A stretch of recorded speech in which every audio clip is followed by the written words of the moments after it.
Captain Albatross here again with the Cipher Unlimited crew. We have our usual suspects of AD or Alpha Dean. We have Spigs 18 or Anthony. And Dean, what are we doing here today? Just the usual guys hanging out. We got a guest on tonight, none other than Johnathan Wright. A one-man show of Works Right Works Games. He's a lead writer, editor, designer, layout artist, and he's got like over 20 titles on Drive Through RPG. Um, his most accomplished line of games is Mecca versus Kaiju.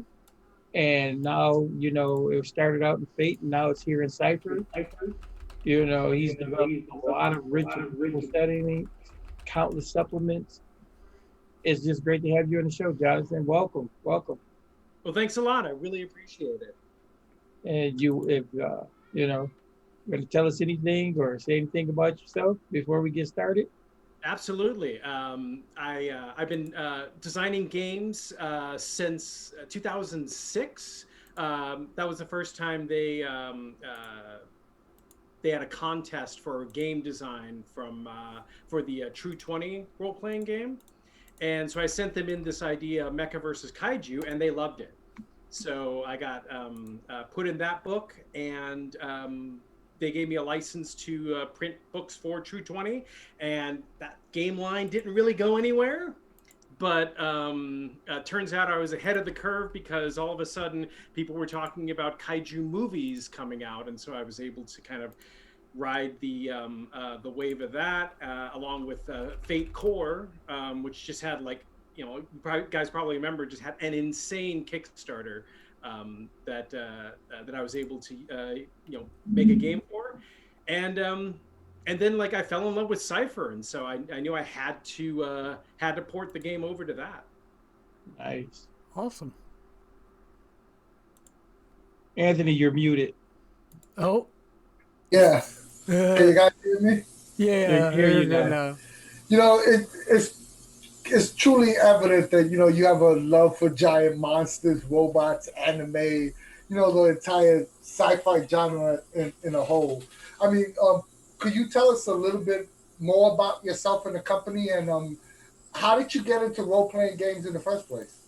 Oh, that my brother was my nerd pusher. He's 9 years older than me, so he got into all the cool stuff first. So he got me into sci-fi TV with Lost in Space, and then Star Trek. He took me to see Star Wars. He bought me my first comic books. He was the one that recommended to my parents that I buy these crazy sci-fi toys called Micronauts that nobody had ever heard of. Micronauts, yes, absolutely. Yes, it's like that. And if you don't mind, I can just really quickly. This is, behold my stuff. This is my collection from pretty much my whole life. I've got toys dating back to when I was 7. I've always been into sci-fi and giant monsters. Some of you may remember when you had an aerial on the TV and you had the little UHF channels that you would check out. Well, they would sometimes play giant monster movies. So before I would go out and play on Saturdays, I always checked the TV guide. And if there was a giant monster movies, I was planted in front of that TV.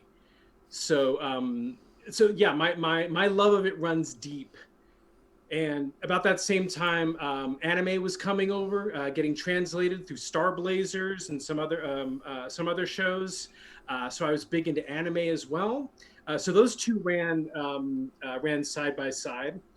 And then I had a bunch of nerd friends that were into fantasy stuff. So we played D&D as kids, and that got me into role playing. And we played consistently, probably from the age of 14. Probably a year didn't go by when I wasn't in one campaign or another. So yeah, it's just been in my blood. And so like I said, this opportunity came up to create a game, and my friends and I had already been hacking games and creating our own sort of genres and things like that. So I felt really confident about being able to basically turn this third edition D&D hack that they had called True 20 into a working giant robot and giant monster game. The real breakthrough came with Fate Core, because then I was able to create a construction system, and that was the goal. It's not that I want to give people monsters and robots to play with. I want to give them the tools to create their own, and that's what Mecca versus Kaiju is really all about. Nice. Awesome stuff. And you did mention Fate, which is a really good segue into our next question here, which is you actually first designed Mecca vs. Kaiju for the Fate system. Can you tell us a little bit about Fate and why you first chose it to for Mecca vs. Kaiju? Sure. The first thing that really grabbed my attention was its hackability. Fate is a real storyteller game. So you basically have descriptors for your character. So it might be like the greatest swordsman in the kingdom. That will be like one of your descriptors. And then if you were doing something related to that, then you could get bonuses to do that thing. And there are, there's a bunch of, mechanics connected to that, but that's really the core of the system, is that you have a descriptor, and you are better at that thing if you can find a way to explain in the fiction how that descriptor helps you. So it could be combat, obviously, but it could also be like, oh, I'm going to talk to this noble. He's nice sword, so I'll bet he knows his swordsman, and he'll probably recognize me. So you could use it like that. So that sort of storytelling aspect really turned me on to Fate, as it does with Cipher. And then the other side of it was the fact that it was so easy to invent stuff for it. They have this concept of stunts. A stunt is something it will give you like a +2 to do something, or it will allow you to break the rules in some small way, like maybe use a different skill for for an action.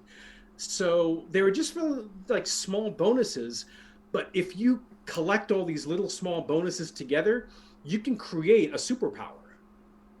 And that was really turned me on to Fate Core, because I just kind of looked, thought of cool stuff, interesting stuff, looked at different skills, and just created a list of abilities, either mecha systems that you could construct using by mixing and matching stuff, or kaiju mutations, which were designed to be a little stronger because, they're kaiju, so the giant monsters have to be a little tougher. And so players could have fun making their robots. GMs could have fun making their kaiju, and then they could all have fun, setting them up against each other. That's pretty cool.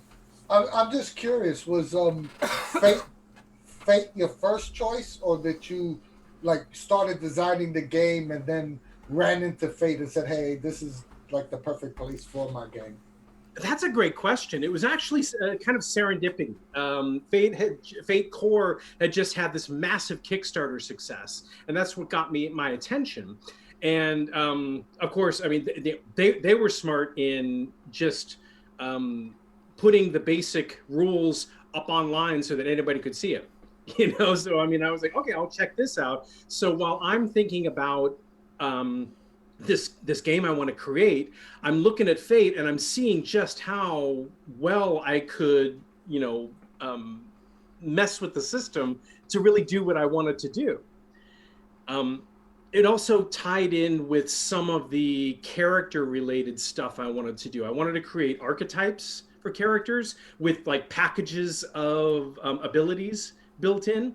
And that was easy to do in Fate because they had these stunts, and they even had the idea of tiered stunts. So you could get this one first, and then later on you could get this one, and then you could get like this sort of super one, later on still. So yeah, it's had a lot of the elements that I was looking for in order to create the game that I wanted. That's awesome. Yeah, I know how you feel when you find something that kind of hits the sweet spot. So we're talking about stuff like that. Speaking of the sweet spot, there's been great the fact that you designed all these additional supplements, and Mecca versus Kaiju has done well, and the different systems you did. But can you talk about what made you decide to convert it over to Cipher, and maybe what were some of the differences in the design between both systems?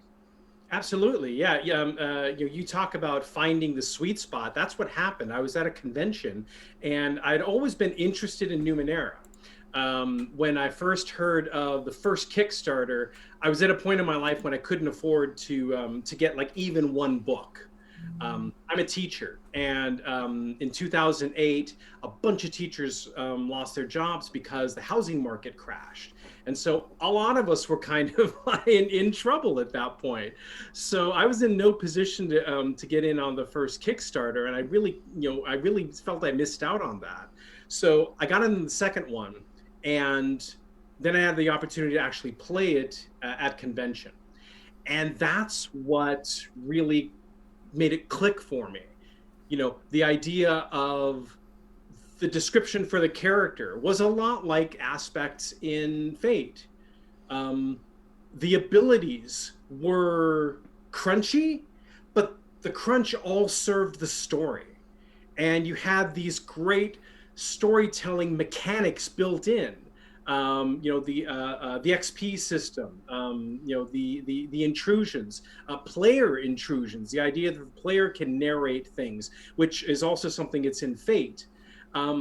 So there are a lot of parallels as far as the kind of games you could run, but it has these amazing mechanics. I mean, I looked at the ability list on the Cipher System book, and I mean, like, there's like 1,000 things there, literally. And you're looking through this, and it's amazing. It's like a toy catalog, and you eventually want to play with all of them. Mm-hmm. So that was really what inspired me to first of all, it was the fact that I really enjoyed the system, but it had a lot of the same strengths that Fate does, but it also had this crunch factor that is really enjoyable when you are making a robot.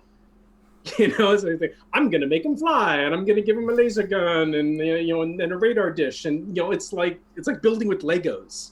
Yeah, and that's the thing I don't know if you watched any of our other videos, but that's what we always talk about. Cipher's modular nature, it's plug and play, and the fact that it does have crunch to it. It has just enough crunch to get out of the way. It doesn't get in the way of the game. It, like you said, all the mechanics support the narrative. Mm-hmm. So that's a beautiful thing. And see, it's just great to hear another designer feel the same way, see the same kind of thing happen, because I feel that way with Cipher for Super Yeah, the one thing that Cipher didn't have, and very deliberately, was a way to build monsters. And this was the challenge, because like my game is all about building monsters, at least on the GM side. So that was something that I had to kind of reverse engineer from the rules, while still keeping the idea of like creating a monster that serves the story. So so monsters still have the same noun, adjective, verb, descriptor, and then the GM will create powers that are related to that. So the idea is that you have an attack power, a defense power, and then something else that sort of makes it unique. So if that's a mecha, it could be Oh, it could be like a flying mecha. Could be a flying battle station that sees forward. So it's got flight as a defense power. It's got guns, maybe missiles or something like that, and then it's also got some kind of detection ability. And you build all of that with what's called construction points. And the GM can control, or the group together can decide what kind of game they want to play. Does it want to be a high power, low power? How capable do the players want to be when they're fighting kaiju? And that will determine how many construction points they get, how strong the kaiju are going to be, and informs a lot about the game itself. And then you'll make your mecha. And you'll have enough to put maybe one ability in each one of those three things, and then as you level up, you'll get more abilities. You can make your weapons stronger. You can upgrade things, and and depending on what kind of game you want to run, you may the tier that you're in may affect things as well. I mean, that sounds really cool because it sounds like you could go all the way from Attack on Titan to Voltron, have that, wide spectrum. That sounds really cool that you'd be able to play that wide variety of game. And it's obvious, just by hearing you talk and by reading the material that, you were heavily influenced by anime. So do you have any other influences for your rich and wonderful setting? And do you have a favorite anime you would like to recommend? Oh, those are two really good questions. I'm going to save the second one because it's probably the harder. There are a lot of things that influence the setting. I've talked mechanics, but the setting for Mecha versus Kaiju is, I'm a English and history teacher. I love history, so. One of the genres I really like is alternate history. You change one thing in Earth's history and then you project it forward and you see what kind of changes that is. And with a game like this, it's really obvious. What if kaiju were real? Or specifically, what if every monster movie you ever saw really happened? That was the conceit I started with. And so you start looking at all of those monster movies that are all over the world. Like every continent has different monster movies. So I knew I wanted to start in World War II, the Hiroshima bomb, and so there it's like, how do you get a giant monster from this bomb? Because my science head wouldn't allow that much of a change. I was also at the time reading about Shinto, which is the indigenous religion of Japan. It's an animistic religion where they invoke spirits of particular objects. They have ancestors worship, and then it's supposed to be a very positive thing. It got twisted in World War II in some very nasty ways. So I was thinking that got me thinking in terms of religion or magic. And then I thought, well, what if you've got some really bad guys that are trying to contact the traditional enemies of the of these spirits, and that's the Oni. Oni are Japanese demons. You might have seen pictures of them. They got the big teeth, and their face almost looks like a death mask. So I envisioned this world where the Oni and the Kami fought this war long ago, and the Oni were defeated, but now they want to come back, and they find people desperate enough at the end of World War II to try and summon demons to fight for them.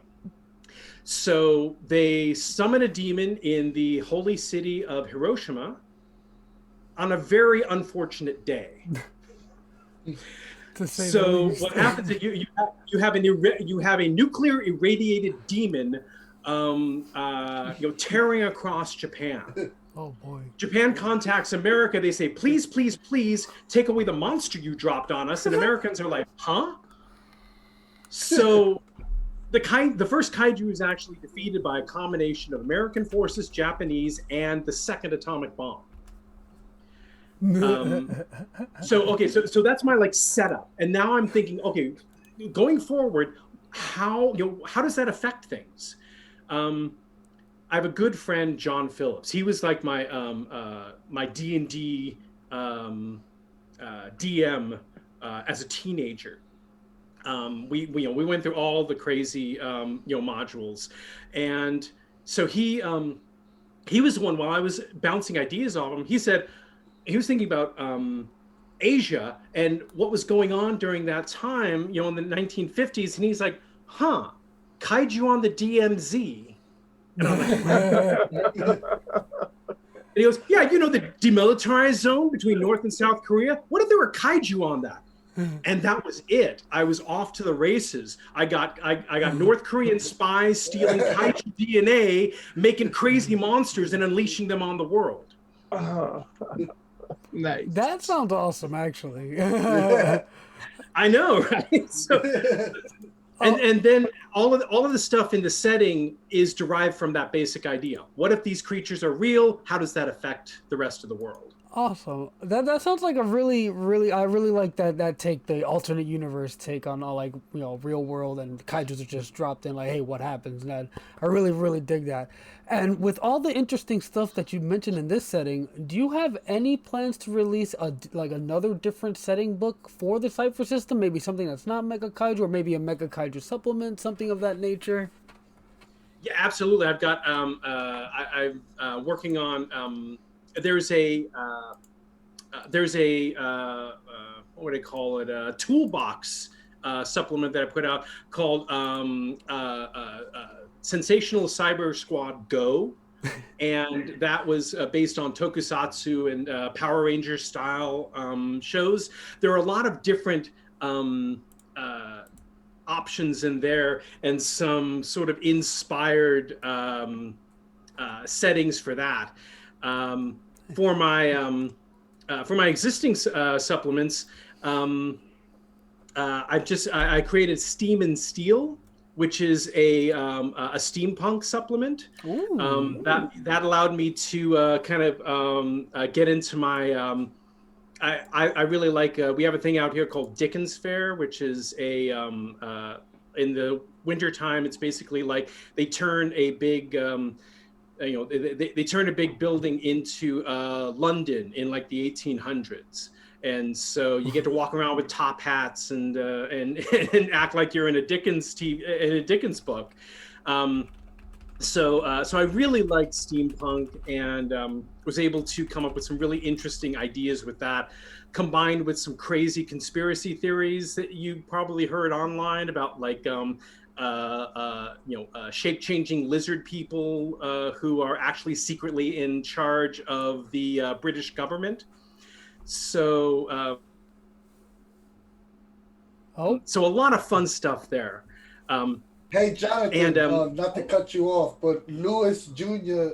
said in chat, hey, you never gave us your anime recommendation.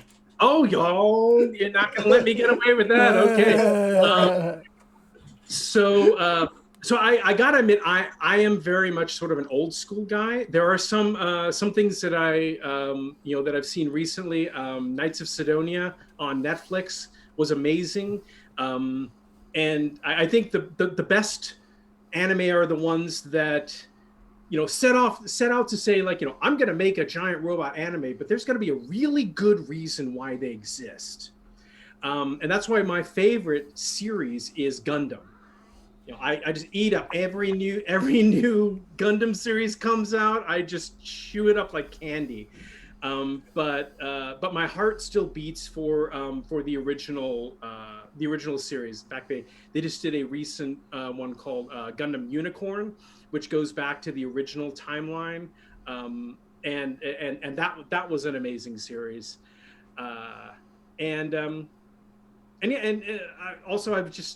just did a rewatch of Star Blazers, from Space Battleship Yamato. Again, which is a completely ludicrous concept, right? They turn it's so good, though. It's so good. A World War II battleship into a spaceship, And it's just there's, and the reason they did it is because they wanted to do it, and they just built this sort of world in which that makes sense. And I love that. That's the sort of thing that I really dig. So It was kind of I'm- funny. Oh, I was just gonna. You guys, excuse me. I gotta talk, so I don't go to sleep. I've been up 19 hours. I'm sorry. Oh man. But no, I was just laughing at you talking about being old school, and I just was gonna tell you your Mecca versus Kaiju. I'm gonna go over it like with a fine tooth comb, and then I'm gonna go ahead and be able to develop like Guyver. You know, you remember Guyver? Yeah. Oh, Right. Guyver, yeah, absolutely. See, Guyver would be my idea. That's I love that kind of stuff. Make the bio booster armor. Just it's good stuff though. Black Magic 66. You like robots. That's some. It's gonna be some fun. Yeah, the real thing. Oh, I was gonna say, with you mentioning, Yamamoto, I was thinking of Battle of the Planets. Like those old. I love those early '80s, '70s anime. It's just something that's, it's uncomparable to the current stuff. This just Battle of the Planets. Like I said, Guyver, Prince Planet. I mean, when you want to start going back like that, I mean, those are like classics. Fist of the North Star. I'll just chime in real fast. I mean, Evangelion is a great one. Lewis said that in the chat. Oh yeah, Amazing one. Evangelion is definitely good stuff. But one I don't see enough people talk about. It's an amazing series. Gurren Lagann. If you have not seen that, watch Gurren Lagann. It is so good. Yes, it is. Is it streaming? I think so. Yeah, you can stream it. Well, it's super. I highly recommend that one. It gets really ludicrous towards the end, but in a good way. Like extremely I can't say without spoilers, but it gets crazy.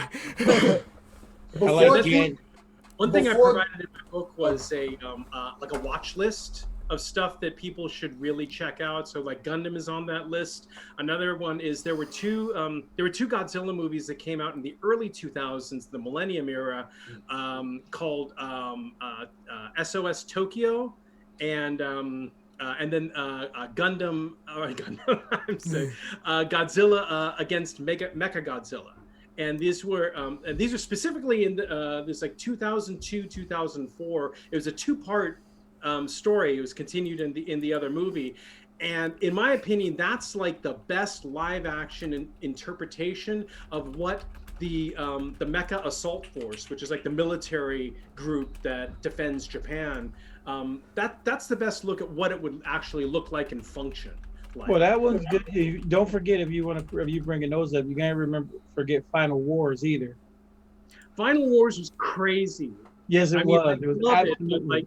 If you're gonna have a Final Wars series, then you just have to be prepared for just like over the top lunacy. Absolute insanity.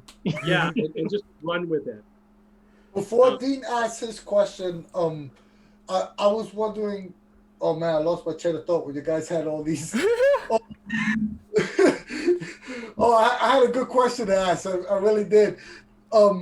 Yeah, Dean, that's your question, I'm sure. Oh no, I remember now. All the books that you have designed for Fate in the Mecha Kaiju series, are they compatible with the Cipher System one, like the setting books? Because you have like 10 or 12 setting books. Yeah, the setting information is just that. It's setting stuff. All the setting books are basically like situations and with as many new rules as I could think of to make them crunchy as well. But a lot of them are just information and opportunities for different ways that GMs and players could use them, for creating adventures. So do you have a preferred book you would recommend to a Cipher audience that may not necessarily plan to purchase the Fate books?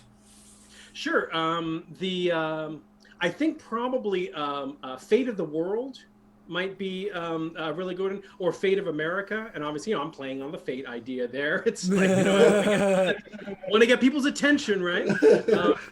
So Fate of America is an exclusively American supplement, and Fate of the World looks like Europe Russia and Africa and how that's changed. So basically, if you're looking for sort of like I said, an alternate history view of what the world looks like when giant monsters invade in like the 1950s, then those would be a good choice.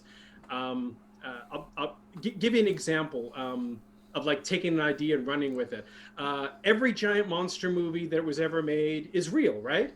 So in America, you've got them, giant ants. You've got the giant mantis. You've got the flying claw. You've got all of these crazy giant insects running around the country. And I'm like, okay, they're always defeated in the movies, but what if they're not? Like if you've got an insect hive, you have thousands of giant ants. You don't just have two that you can shoot with a flamethrower, right? So in that instance, I figure I look at the map and I say, where could they stop them? You know, okay, so they've got the Mississippi here. You've got the you got the Sierras here, and it gets cold up at about this point. And then you've got Texas, where just like the Texas Rangers are not going to allow any damn bugs to invade Texas. So I just figure they're able to stop them just because Texas. But what you end up with is the American Southwest isolated, emptied of people, and filled with giant bugs. And that's the situation in America, and all of the the fallout that comes from there. And that's just like one example. I have different things set up like that for all of the locations in the world, and like how would it affect things? That's pretty cool. Now, let's get back to, not that what you're talking about isn't fun, but let's get some other fun stuff that we started. You've designed like mech and, tons of mechs. There's great original kaiju. Talk to us a little bit about your design process. Tell us what goes into that ideology, and, can you tell us about where you get some of your ideas from? Well, obviously, I start with the movies. All of the kaiju in the source books, all the earlier ones were analogs for existing kaiju, and even some of the obscure ones like Baragon, the tunneling kaiju. There's an analog for that. I got like the smog monster. He's actually featured in like the first book, just because. I wanted to have a shape change. I wanted to show the shape changing mechanic, and so he's like a shape changer. And then what about the gargantuans? Oh yeah, I've got one of those. I didn't get the brothers, but I've got books called the Big Book of Kaiju, and it's a book series. Those the conceit for that is that in Japan there are these kaiju taku. Kaiju otaku, and they're the ones that started naming the kaiju, and like the naming conventions just stuck. Government would call them like kaiju 457 or something like that, but no, that's kaibutsu. Okay, well, everybody's calling them kaibutsu, so we better go along with that. It in world it started as a zine, just like mimeographed and spread to a few people, and they would write up stuff, and if they had like live observations, they'd take a picture and like send it in. And now of course it's online, so they've got so the Big Book of Kaiju is separated out into different areas. So there's there's land kaiju, flying kaiju, there's a water sea kaiju, and strange. I just looked at all of these crazy monsters from all of movie history, and kind of just set them up in these categories. And I was very fortunate when I started out that I was able to get a really great artist, Butch Mappa, who actually has done work for Marvel, and he did these amazing group shots of kaiju. So the covers for each of those is just like this amazing artwork, and I was able to create 3 different versions of each of the kaiju. So basically one that uses just the descriptors, what we call aspects in Fate. And so if your characters don't are not that strong, you could just use that one. And then there's one just kind of like the mainstream version of the kaiju, and then I have an end game version which you could use like as a final boss. And there's versions of the end game versions for all of them, and that was fun because then I was able to think of the kind of main power. Getting into design philosophy, I think of the main power, and then I would think of how can I turn that into rules. So Godzilla's atomic breath, how obviously it's damage, but it's also force, and it's it can be penetrate armor, and it just has like a lot of other elements that you could add into it depending on how nasty you want to make them. Did you do a lot of play testing for the kaiju? Not as much as I wanted. But I basically after the book was out, I was able to. I've run for many years at conventions, and in fact, my plan was to introduce the Cipher stuff this year, but it didn't exactly happen. So I'm hopeful that we'll get some maybe some online conventions this year so that I can really show more people what it can do. You're welcome. We have 4,500 members on Cipher Unlimited. You're welcome to come run a game for us. I'm sure we can get you a group. That's a pretty good idea. Yeah. Yeah. I was just gonna say, when you're gonna run, because I want to play Jet Jaguar. Or at least my version of Jet Jaguar. Sure. In fact, I actually one of the options in the Super Sentai book is to actually turn yourself into Mecca, kind of like an Ultraman style. Oh. That's right. You gotta be Ultraman, man. You see. Nice. But I was gonna say, before I lead into my next question, I just want to ask. You mentioned all these great monsters, but do you have the American classic King Kong? Yeah, there is a. In fact, I just finished the my cyberpunk supplement is called Kaiju Punk, and the setting is a city in Africa, and my idea for Africa was that Europe and other countries were so frightened of kaiju that they pulled out all their forces from other countries and just defended the homeland, which means that the colonialists left Africa in the 1950s. So what does Africa do if it's left alone? Well, it creates its own borders and basically becomes self-sufficient. So there's this city that is on top of a diamond mine, and they, rather than basically do the mining themselves, they sell concessions. They let other people come in. They keep corporations out, so they keep it just into small claims, so they can stay in control. And they basically end up building a cyberpunk style city near this gold mine, near this diamond mine. So all of that leading to the fact that it is near a graveyard of kaiju. One of the things that happened in some of the more unstable times in Africa was they bought cheap, short-lived kaiju to fight in their wars. Well, the problem is those things died, and unlike Japan, which has a whole industry for rendering kaiju and getting rid of the material safely, they just allowed these kaiju to rot.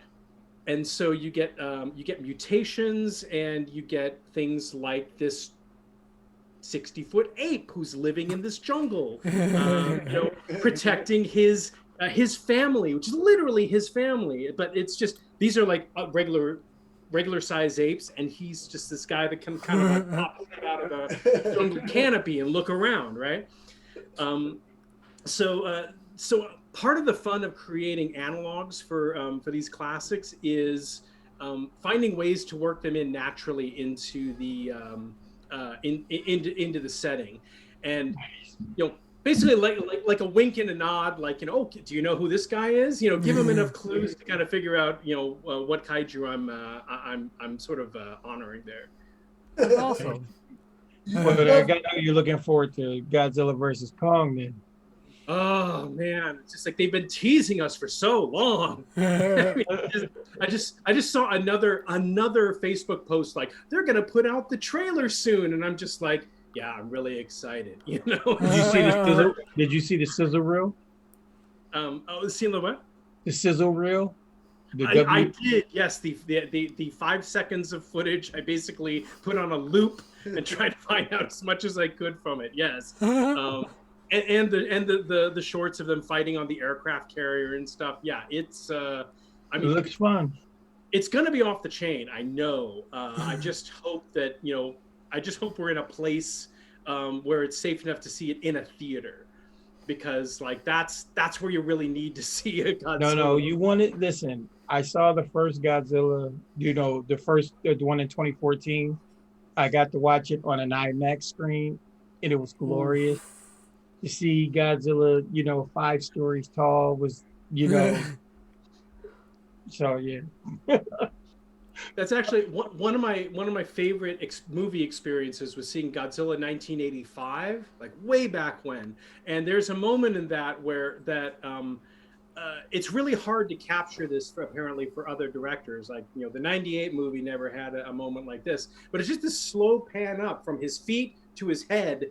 And he just lets out this huge roar when he gets, when they get to the top, and it just like the whole crowd in the movie theater went crazy, and it's just like that's something that has stayed with me since I was I was 85, so I would have been 16 when I saw that.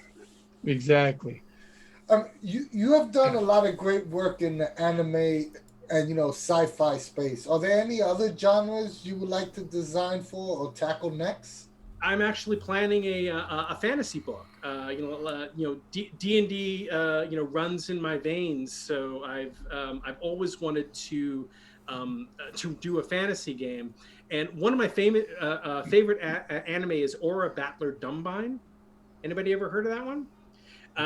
So you know what? I think I've where is he? Is he? Oh, I might have. Oh no, here it is. So Aura Battler, you might recognize this kind of a beetle-like mecha. You might have seen pictures of that. And basically, the idea is that humans from our world have a lot of magic built in because we don't use it. So they kidnap them and they use them to power their mecha, which is like a genius idea that I'm totally stealing for this setting. and then of course you take that idea and then you sort of figure out, why is this necessary? It's a fantasy world. Why can't they use magic? And then you think about magical disasters, and then you think about how that was started, and it just starts a chain of events. So you just start with a basic idea, and then you run with it and see how it inspires the setting. So yeah, that one is definitely in the works. I'm going to try and get that out sometime this year. Nice. Is that going to also be Cipher, or is it only going to be Fate?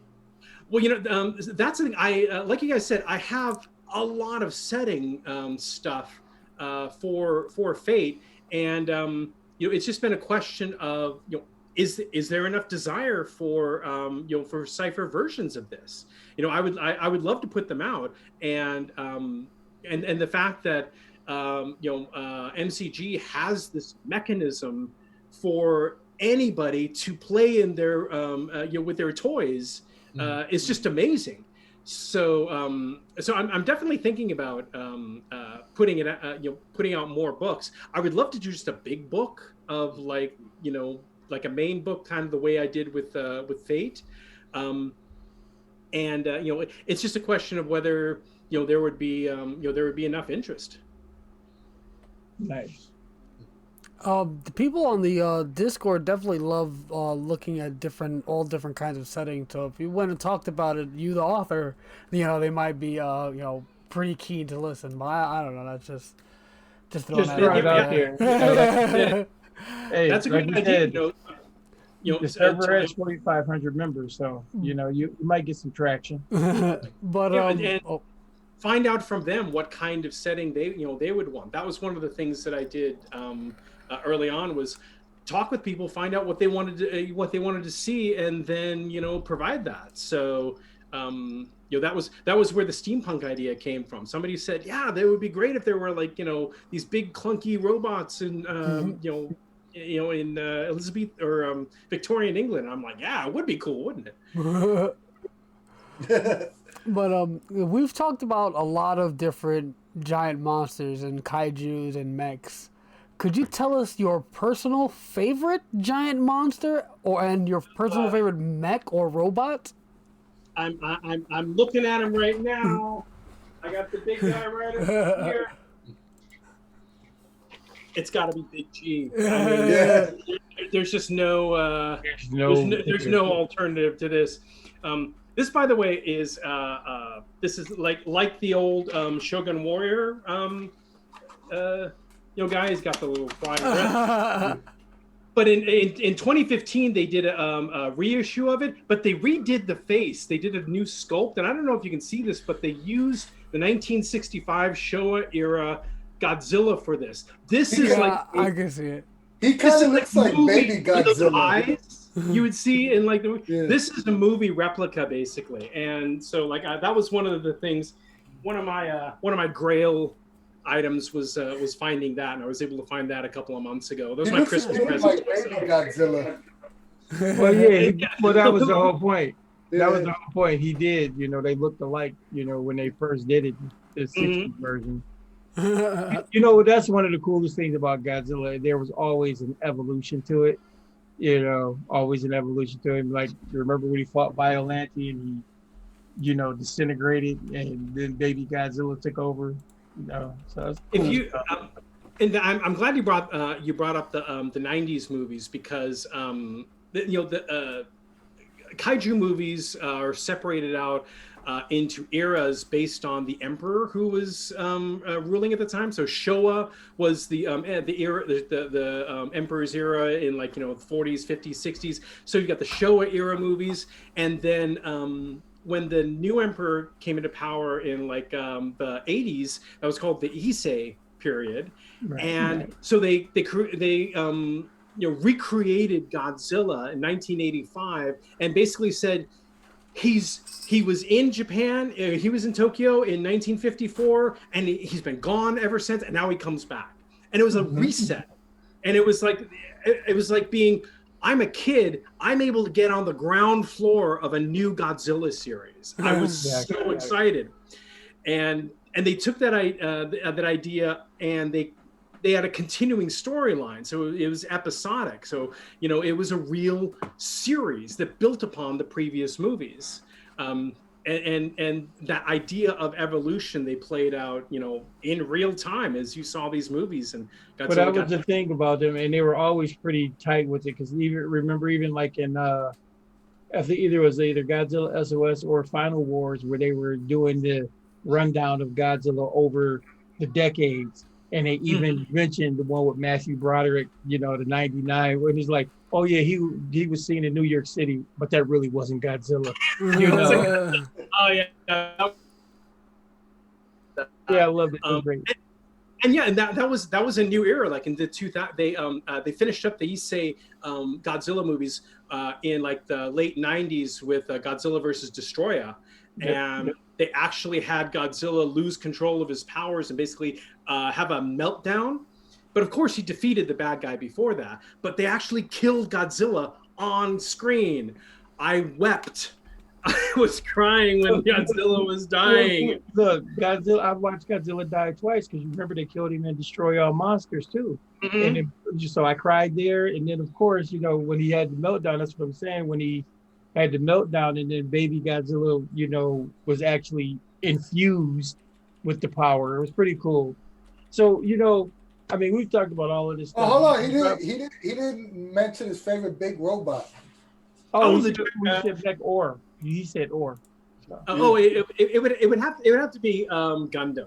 Just like and I would go back to the RX-78 original Gundam. That was just so clean and obviously easy to pilot, because a teenager could pilot it. So a guy like me could actually get in and use it.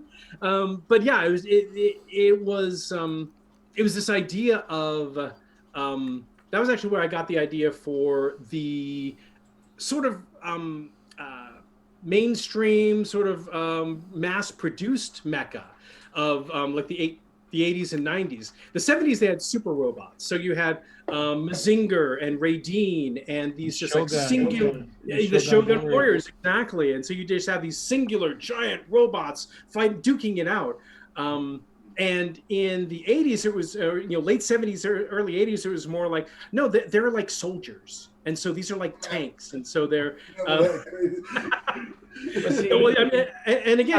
like, the singular hero going up against the bad guys. But like in Gundam, it was like everybody's got a giant robot. And so then then it's like an army. Then it's like, like military sci-fi story. But that's why Robotech worked, because the Veritech fighter was the bomb. Yeah, that's probably my second favorite robot. That was like I actually got the remember they had a transformer that was basically a version of Veritech. Yeah, I found one of those when I was a kid, and basically in a toy store, and basically hid it under a bunch of stuffed animals and ran home 3 miles so I could beg my parents to buy it for me. So yeah, that would definitely be my my second favorite.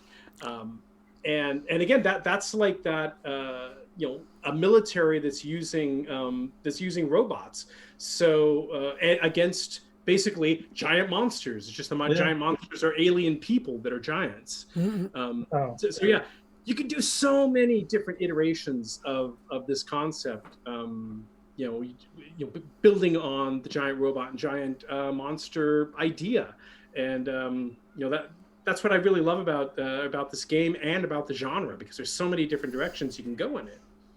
That's pretty cool. I mean, so we're talking about all of that. So, Johnathan, what do we have to look forward to from you, or can you tell us, anything to look out for in the coming future? Any projects you're working on that you want to let out the bag?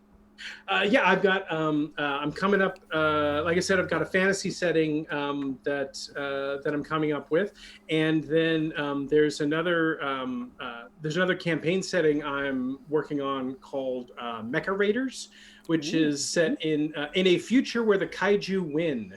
So the one genre I haven't done yet is post-apocalypse.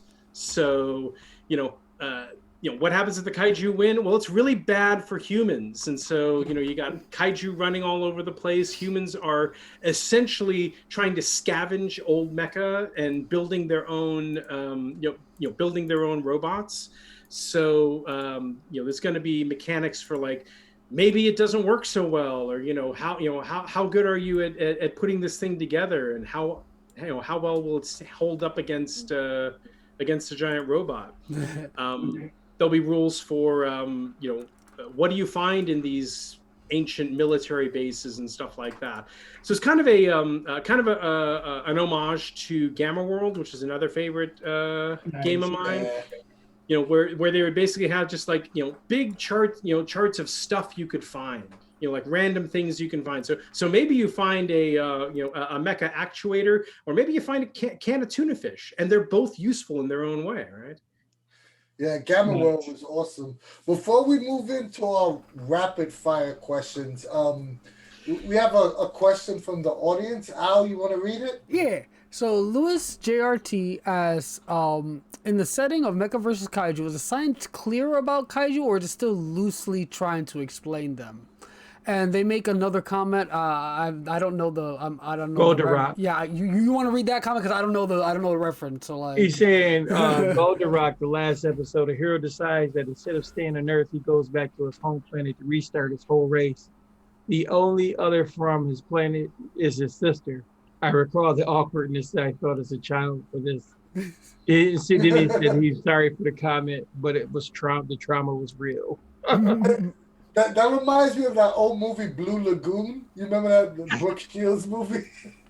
Well, at least they set up so that they weren't brother and sister. They just like grew up together like brother and sister. That's not weird at all. Yeah, that made me forget my The question was The question was basically, was the science clear about, how where kaiju come from in your setting? About kaiju, period. Yeah, in general, there are people that know about the demonic origin of kaiju in the world. They keep that a secret. They basically just say that it was mutation that made the kaiju appear, and that's one of the things that they don't really talk a whole lot about. And if that leaves a side of the game open for players and GMs to explore. If they don't want any sort of mysticism at all, they can just basically ignore that part because it won't play a part in your campaign if you don't want it to. But if you want to play around with that idea, like if you want to have a psychic or you want to have maybe like a Shinto priest in there, there's this whole side of it that it has mysticism and magic where there's this shadow war going on between the kami and the oni. The oni, the kami are helping the Mecca assault force because they're fighting the demonic forces of the kaiju. The oni have their own servants. They have ninjas. Because how can you have a game like this and not have ninjas? Gotcha, man. So there's a ninja cult that worships demons, and they're like secretly working against the Mecca assault force. And there's a conceit in the game where pilots who would normally be like in the real world, pilots are on their base, they're waiting and ready to go out on a moment's notice. But that's boring. You don't want to play that kind of pilot. So mecha pilots are encouraged to investigate kaiju-related mysteries. They have police powers, so they can basically tell people what to do in a kaiju emergency. And this basically gives the players the power to investigate things. So one of my common convention games is this religion called the Cult of the Beast God has appeared, and they're worshiping the kaiju because they're basically praying to be eaten last. Which I think is a perfectly reasonable religion to form in a world like that. But the thing is, they're also sort of helping the kaiju do stuff. So it starts with a fight, but then they kind of make connections with the Cult of the Beast God and they investigate. So the game is, the setting is set up so that the players are very active and they can explore whatever of these crazy threads the GM and the players are interested in. And that's kind of what the setting books are like. They're basically toolboxes of ideas. And if you want to run with something cool, like the Cyberpunk supplement I just did, Kaiju Punk, it basically takes things from like the 2000s up to current time and what happened. Well, what happened was like this virus was released that turned a bunch of humans into ogres, which are like which were slaves of the Oni long ago. And so you got this what some people call subhuman species that has appeared in our midst, and is basically struggling to find a place. So that gives you sci-fi elements, but it also gives you elements about race and being an outsider. So you can take that one idea and you can go in whatever direction really you want as a player and game master. I just give you a lot of ideas and let you play with them. That sounds so awesome. I can't wait till we could, just because we Cipher Unlimited doesn't mean we can't play some Fate as well. So, we're happy to play either or. Maybe, here's the thing: I need more Cipher inspiration, right? Because I basically the Cipher book. It's amazing. We've been talking about all this time, and now I'm finally talking about the Cipher book. So the Cipher book is essentially a toolbox. You've got a list of you've got rules for how to create your mecha, which is essentially like a framework, and then you looking through the ability list, going, oh yeah, I want that, I want that, I want that, and for the game master, because like players can work like all week and and then come in the next session and have their mecha created.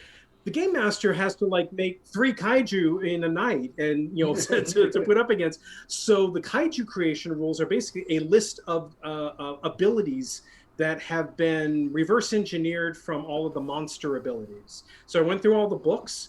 The Ninth World bestiary was, if anybody's interested in monsters, that is an amazing book. Not just for the list of monsters, but they have the conceptual idea behind why you create monsters, and not just how, but like how, what purpose do they serve? There's ideas in there like a monster's hit points represents how long they survive in the story. And that's a completely different concept from like Dungeons and Dragons.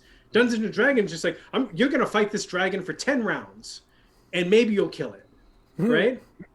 In Cipher, it's just like, the game master comes into it and says, I want this battle to last for 3 rounds because it will be dramatically appropriate and lead to this other thing.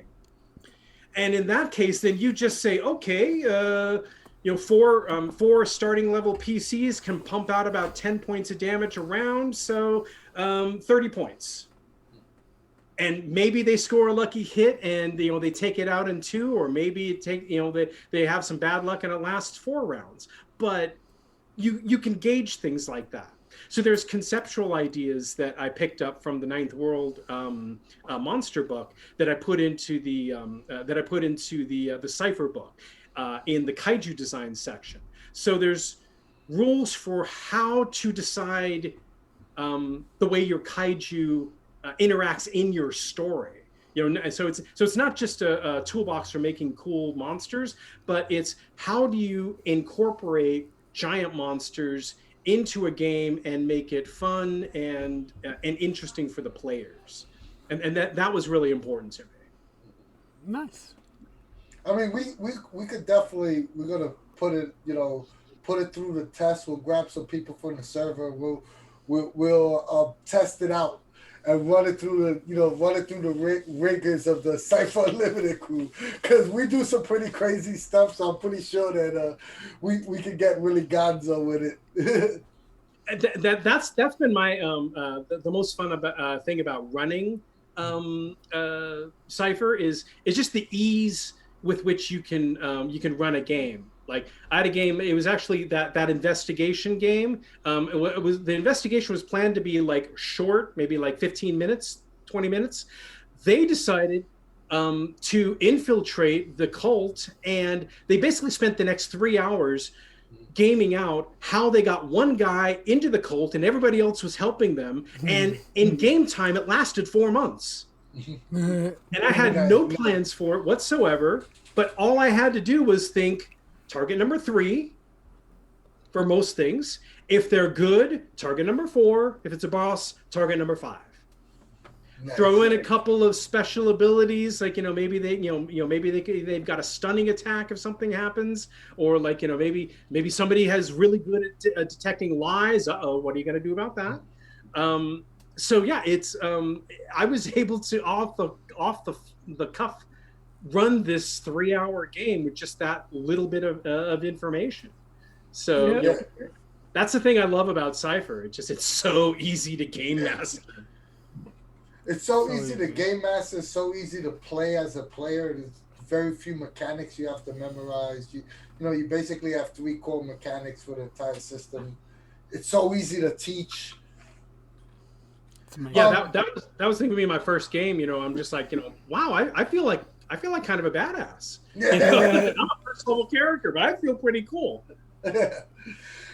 Here's the point in time where we go into our rapid fire questions, John. Okay. Are you ready for this? This is the part where we dig deep into your soul, right? And we pull out your essence and we stretch it across the table for the whole world to see. They quick one answer questions. So, are you ready? No pressure. All right. So, player or GM? Player, but I've GM'd mostly. Pull punches or TPK? Oh, sorry, say again? Pull punches or TPK? Ooh, I gotta go with pull punches with an asterisk. I always keep in my back pocket how the characters can survive in the event of a TPK. So I roll the dice in front of them. I let them, let the chips fall where they may. I've killed characters, but if there was ever a situation where, like in D&D, you've got sort of your countdown of death saves. If everybody was down to 0 at that point, any of the characters that were still alive would stop losing damage. The combat would end, and then I would find some circumstance to have them captured, or still alive, but in some horrible situation. So there's always consequences to failure, but they don't necessarily have to be dead. However, if the dice say you die, I'm sorry. GM It intrusion. happens. A GM intrusion, exactly. Online or in-person gaming? In person, no, without a doubt. There's an energy with in-person gaming. You can see like everybody's total body language. So you get a lot more out of the players and out of the GM. As you probably notice, I kind of move my hands a lot, so that's a little less distracting in a live setting. You've got everything where it's like, if it's a screen, it's just like, where does his hand keep popping up? Hey, I'm guilty of that too, and I do it live on stream all the time. But yeah, the online gaming has been a lifesaver.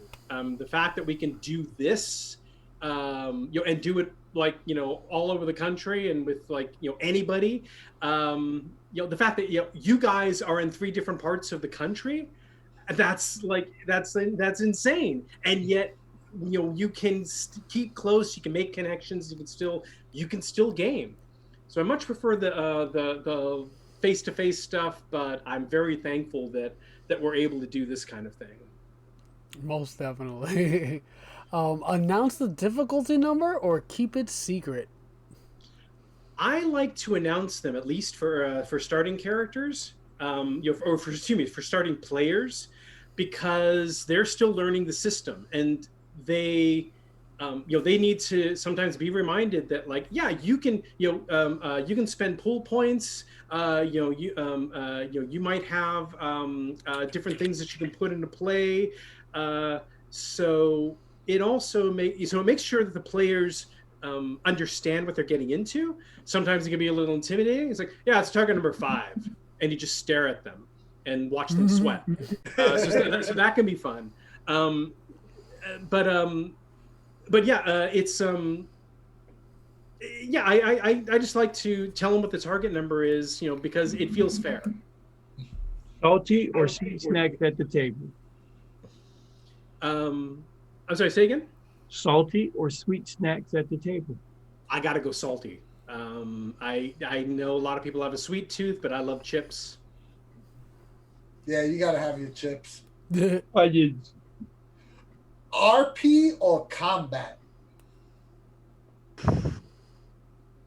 You know what? I gotta go with role playing. I have a lot of fun creating cool mechanics for combats, but the experiences I remember are role playing experiences.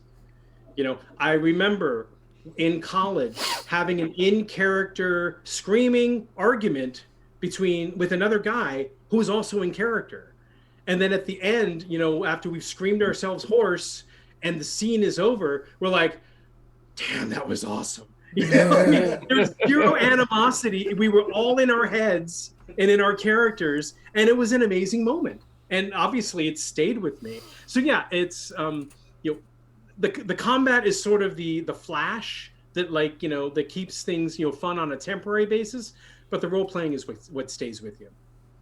Nice. PDFs or physical books?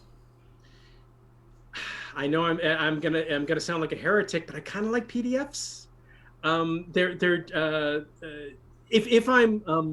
If I don't have to find something, That's the corollary. If you're looking for something, flipping through a book is so much easier.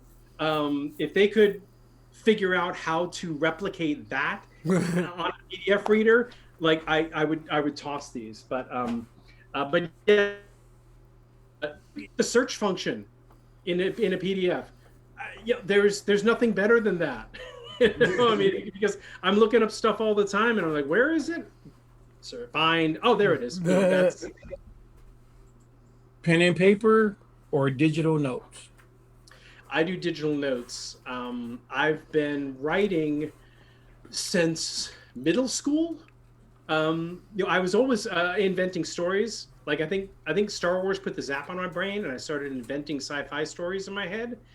And I told a middle school teacher one of my stories, and she was like, "You should write that down." And I had a huge crush on this teacher, so I thought, I'll write it down for her. And that just got me started. And you know, I started like typing stories, because I only had a typewriter back then. And then like through the various computers I've gotten, I've always had like word processing programs. So I got really good at typing. So when it comes to any sort of note taking, I'm always typing them. Pre-written adventures or original content? What I do, and I can never answer these questions simply. Apparently, what I do is, especially if it's like kind of a complex system like D&D, where there's a lot of moving parts, I will pull encounters out of other products and put them into my own games. So I've got my own world and I create my own adventures, but I'm always looking for stuff that I can incorporate. So like if I see like 99-cent sale on drive-through, okay, I'll get that adventure. And it's like I got whole lists of these adventures. Like, okay, they're up to 7th level. Let's see what 7th level adventures I've got. And I'm able to pull stuff out and adapt it. Reskinning monsters is like a trick every game master should learn. It's like that's let's say here's stats for my gamma analog. I don't want a turtle though. How about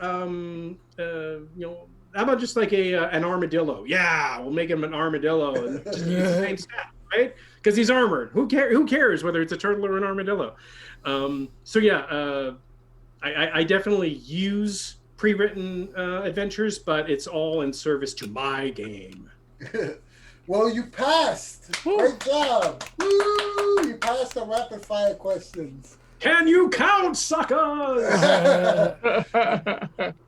You know that's one of my favorite movies of all time, and I recreated it in Cipher System. That's The Warriors. Oh man, I could so see that.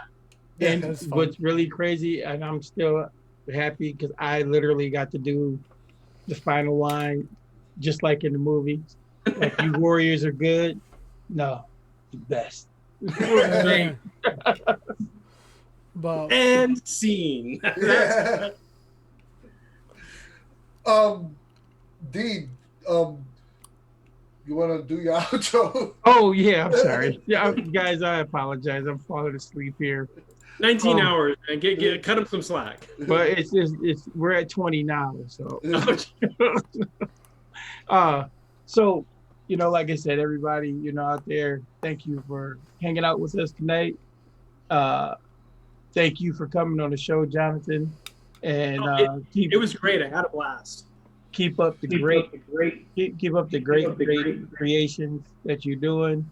Come on over to the server and play with us, run something for us, play some games with us, run for people on the server. And everybody out there in the internet, thank you for hanging out with us tonight. And for those of you who don't know, it'll be up tomorrow on YouTube for your consumption. Al? no, it's actually Anthony. Yeah. I mean, Anthony? Yeah. If you like us and you like what we do, follow Cipher Unlimited on Discord. We have the largest fan-run Discord dedicated to all things Monica games. Like we said before, we have over 4,500 members playing games, recruiting for games, discussing games, where we break down. We have groups discussing every setting, Numenera, The Strange, anything Mind Cook Games. That's the place you can find it. We also have an online store where you can purchase some cool Cipher Unlimited swag, like you see me wearing here, or you can give us a donation on Ko-fi.